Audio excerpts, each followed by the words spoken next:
Welcome to Lalay Kids TV, where fairy tales come to life using your imagination and the calming sound of rain in the background. If you like stories like these, please like, subscribe, and hit the notification bell and enjoy. The Elves and the Shoemaker by the Brothers Grimm. There was once a shoemaker who worked very hard and was very honest, but still he could not earn enough to live upon, and at last all he had in the world was gone, save just leather enough to make one pair of shoes. Then he cut his leather out, all ready to make up the next day, meaning to rise early in the morning to his work. His conscience was clear and his heart light amidst all his troubles, so he went peaceably to bed, left all his cares to heaven, and soon fell asleep. In the morning, after he had said his prayers, he sat himself down to his work, when, to his great wonder, there stood the shoes already made, upon the table. The good man knew not what to say or think at such an odd thing happening. He looked at the workmanship. There was not one false stitch in the whole job. All was so neat and true, that it was quite a masterpiece. The same day a customer came in, and the shoes suited him so well that he willingly paid a price higher than usual for them, and the poor shoemaker, with the money, bought leather enough to make 2 pairs more.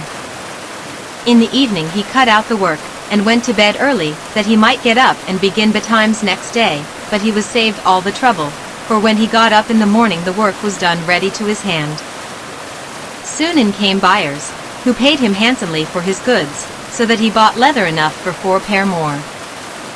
He cut out the work again overnight and found it done in the morning, as before, and so it went on for some time. What was got ready in the evening was always done by daybreak, and the good man soon became thriving and well off again. One evening, about Christmas time, as he and his wife were sitting over the fire chatting together, he said to her, "I should like to sit up and watch tonight, that we may see who it is that comes and does my work for me."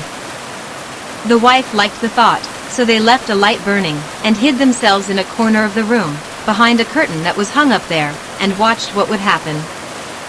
As soon as it was midnight, there came in 2 little naked dwarfs, and they sat themselves upon the shoemaker's bench, took up all the work that was cut out, and began to ply with their little fingers, stitching and wrapping and tapping away at such a rate, that the shoemaker was all wonder, and could not take his eyes off them. And on they went, till the job was quite done, and the shoes stood ready for use upon the table. This was long before daybreak, and then they bustled away as quick as lightning. The next day the wife said to the shoemaker, "These little wights have made us rich, and we ought to be thankful to them, and do them a good turn if we can. I am quite sorry to see them run about as they do, and indeed it is not very decent, for they have nothing upon their backs to keep off the cold. I'll tell you what, I will make each of them a shirt, and a coat and waistcoat, and a pair of pantaloons into the bargain, and do you make each of them a little pair of shoes." The thought pleased the good cobbler very much, and one evening, when all the things were ready, they laid them on the table, instead of the work that they used to cut out, and then went and hid themselves, to watch what the little elves would do. About midnight and they came, dancing and skipping, hopped round the room, and then went to sit down to their work as usual, but when they saw the clothes lying for them, they laughed and chuckled, and seemed mightily delighted. Then they dressed themselves in the twinkling of an eye, and danced and capered and sprang about, as merry as could be, till at last they danced out at the door, and away over the green. The good couple saw them no more, but everything went well with them from that time forward, as long as they lived. The end.